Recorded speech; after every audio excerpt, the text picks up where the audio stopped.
AITA for throwing a glass of water in a customer's face? I 24F work as a waitress at a busy restaurant. Most of our customers are great. But every now and then, we get a real nightmare. Enter Mr. Entitled. A middle-aged guy who came in with a group of friends. And immediately gave off bad vibes. From the start, he was that customer. Snapping his fingers for service. Making passive-aggressive comments. And insisting his steak be medium rare but without any pink at all. I kept my cool because, well, it's my job. But then he took it to another level. As I was setting down drinks, he smirked and said, "You'd be a lot prettier if you smiled more." I gave him a polite but firm "I'm here to serve food, not smiles." That should have been the end of it. Nope. He kept going. "Come on, sweetheart, don't be so uptight. Maybe if you weren't so stuck up, you'd get better tips." His friends laughed like it was the funniest thing in the world.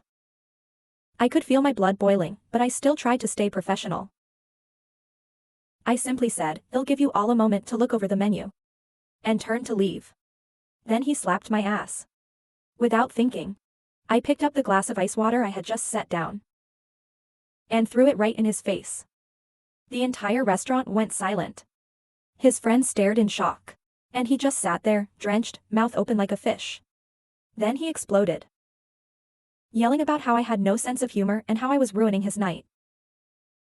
The manager rushed over, and I thought I was about to get fired. But guess what? The manager kicked him out. Turns out, this guy had harassed staff before, and this was the last straw. His friends awkwardly paid and left, muttering apologies. Now, my coworkers and even some customers cheered me on. But my mom says I should have handled it differently. And never resorted to throwing water at a customer. I don't regret it, but part of me wonders if I took it too far.